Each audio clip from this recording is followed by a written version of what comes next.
Yo, you know what I was just sitting there thinking? You don't make none of the shots that you don't take. You can't score if you don't shoot, right? Whatever that looked like. And I remember I was laughing to myself. Well, what's up? My bad. My apologies. I'm Cornell. Cornell dudes from the dudes perspective. Um, yeah. So look, with that being said, you don't make any of the shots that you don't take, right? I remember when I was playing 8-10 basketball, playing under the whistle for the first time. I played in East Baltimore, where I'm from, at Madison. We were the Madison Square Buccaneers. I remember I used to walk from my block with my man, my childhood best friend, a gentleman named Colton, and our other homeboy, childhood friend, Dip, Mr. Skip Wise' son, Dip. We all grew up on Dolly together in East Baltimore off of Harford Road. But look, with that being said, so we used to walk. We made the team for Madison, right? Now, in my neighborhood, I was nice. I'm hitting them with the whatever that is. I gave him the Jay was all right? I'm nice. Get under the whistle, though. That's a different beast altogether. Coach Steve, you might be able to share this on your podcast, on your Underdog podcast with your girls. Look, so in the neighborhood, I'm nice. Give them the hit them with the, yeah, you can see flick of the wrist. Give them all that. Give them all that. And I got under that whistle, man. I was scared to death, right? So again, you don't make no shots that you don't take. So we used to play, I made the team. I'm the starting point guard, right? I'm running the team. And we used to play at my alma mater, Lake Clifton.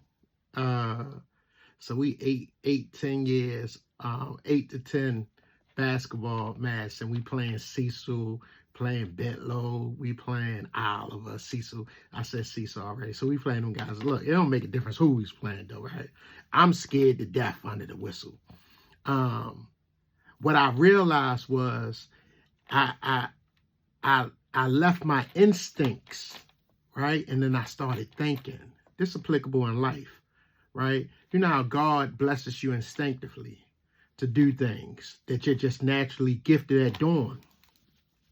But sometimes you don't apply those blessings. Oftentimes we don't apply those blessings, or we allow our thoughts to intervene, sidetrack us. So look, making it a funny story.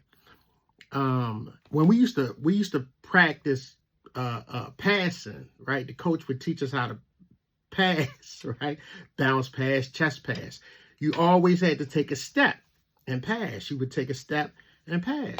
So I pride myself on my intelligence. I think I'm a pretty intelligent young man. Older man now, but then a young man.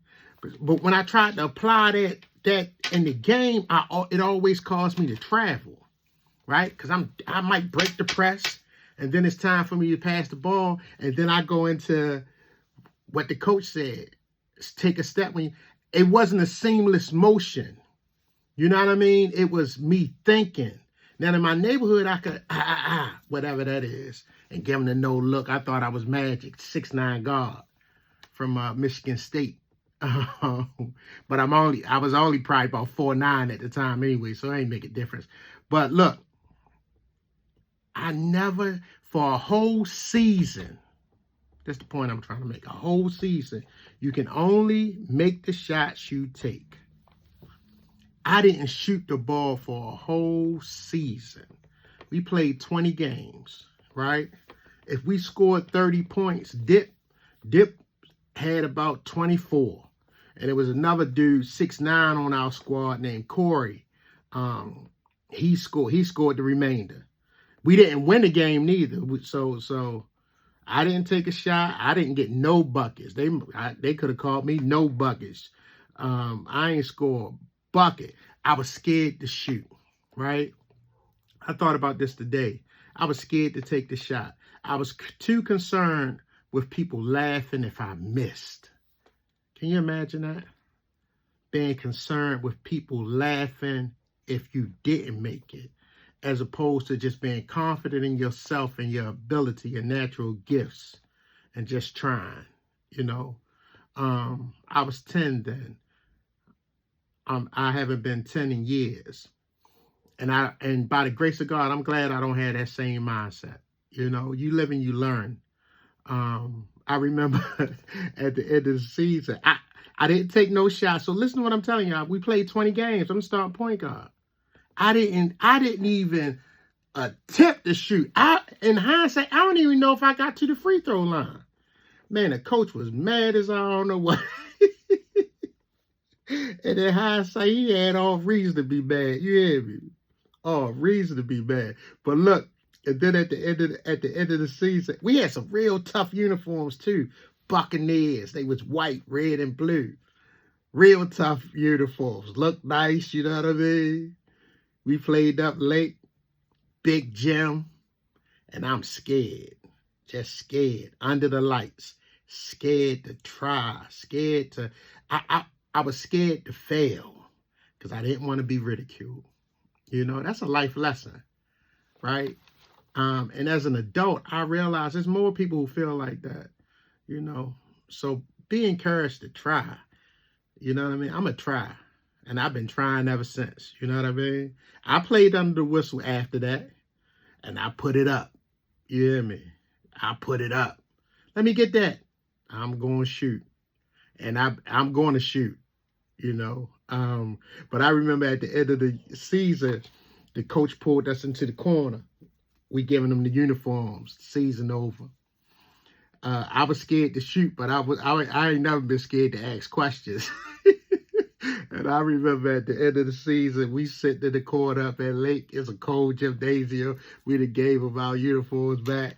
And he was like, telling us we ain't have, I mean, you know, we put forth the best effort we could, I guess. Some of us did. I didn't.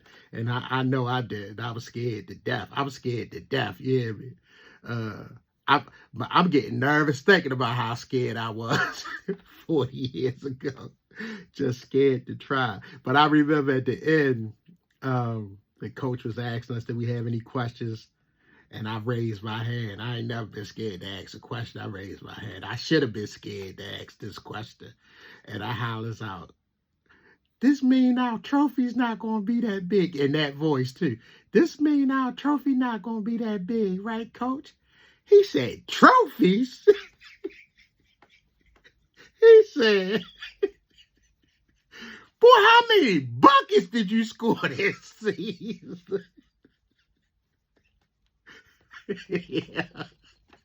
He said, but how many buckets did you score this season? I said, God damn. You know what my homeboys did? Everybody cried, laughing. I'm hurt. So not only did I not score that, I done embarrassed myself, got my little feelings all hurt. Yeah, man. I was mad for a minute. I was mad into my adulthood. What you mean? I mean, I was scared. I was scared to shoot. In hindsight, though, I ain't been scared to shoot since, though. I promise you that. And in life, it's you can never make any basket, any shot that you don't take. You got to try. You got to take a shot. Take a shot. Anybody that see me, listen to me, if I run across your algorithm, in your page, or you see me, if anything, I hope you be inspired and encouraged to try. I'm going to try. Yeah, I'm going to try. You hear me? Yeah, because I learned back in the early 80s when I was too scared to take a shot when I was playing starting point guard for Madison Buccaneers.